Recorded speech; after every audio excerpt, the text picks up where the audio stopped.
So let's get into it. So you're going down the road and you're just cruising down a highway and there is a truck in front of you. And you're like, huh, okay.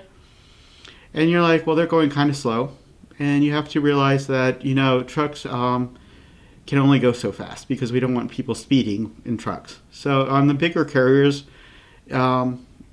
you're going to find that they're not going to go, super fast. They're not going to go like 70, 80 miles per hour down the highway because they just can't. They can only go around like 60 to 65, and that's about it. And, plus they've got, 40,000, 40 to 70,000 tons of cargo and back, 53-foot trailer, all kinds of stuff. So, so you're cruising along.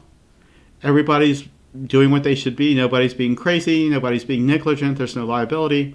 And a rock gets kicked up and hits your windshield. So then you call a person like me. And I listen to what you have to say. And I say, are you injured? You're like, no, but, my windshield's cracked.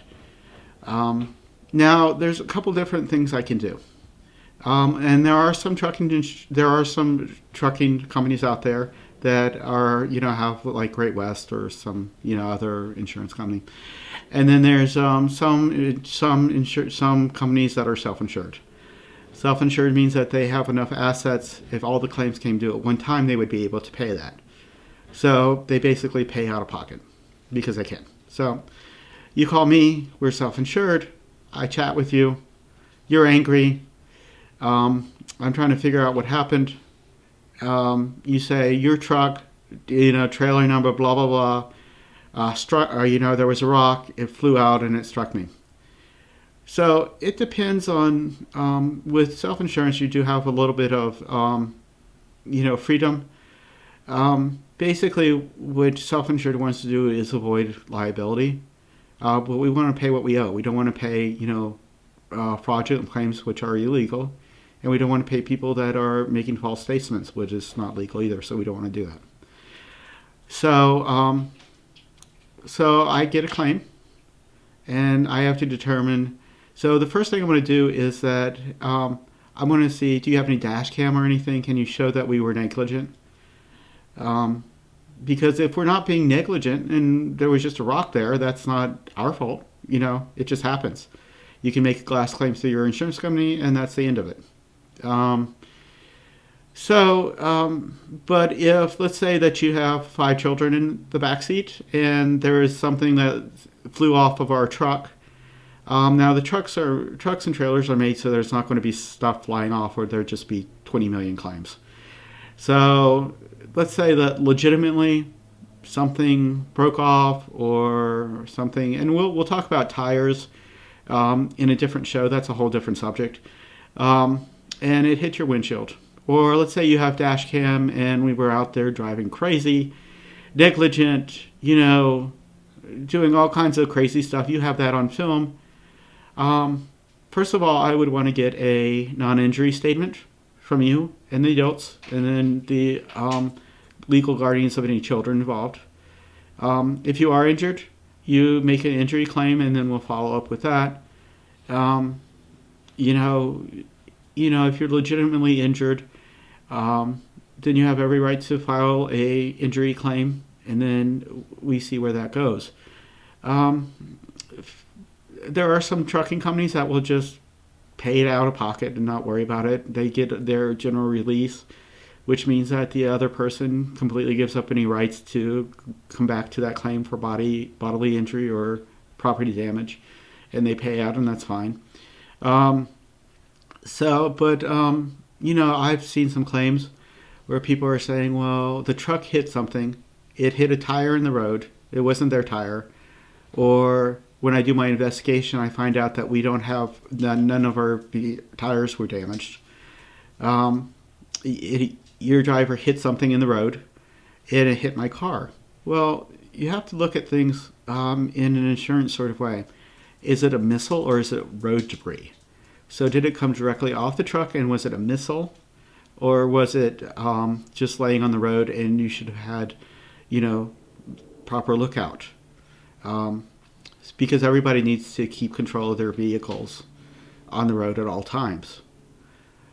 So we have to kind of take a look at that. And also, there's a idea that the stricter that we are with what we pay for, keeps people from, the word getting out to make all kinds of crazy claims. That they're just going to pay for everything, so we'll just have some sort of claim that we set up, and then we'll get money.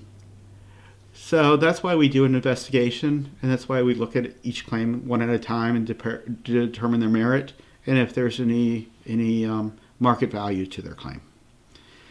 So let's say that you're in Pennsylvania or New York or someplace. It's winter.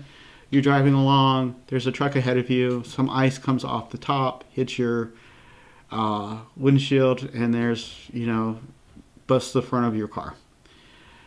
So you call me. I'm going to take a look at it. I'll take a look at the claim.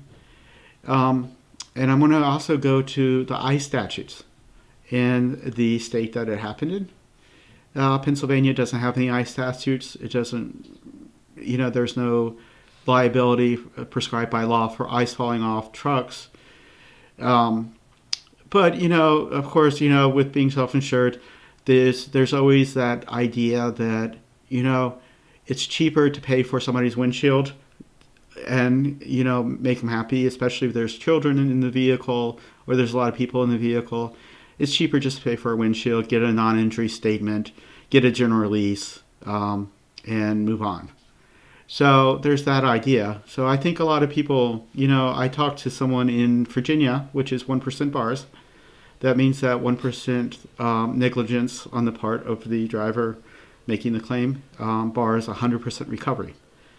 And I said, hey, he was like, well, your truck did this and this and this and this. No dash cam, no photos, no independent witness, no police report. And I said, okay, well, are you injured? Are you and your son injured? And he said, well, if you don't pay my claim, I'm going to be injured. Well, injury claims don't work like that. So, I took a look at the claim. There was no evidence of our negligence, and he should have had proper lookout.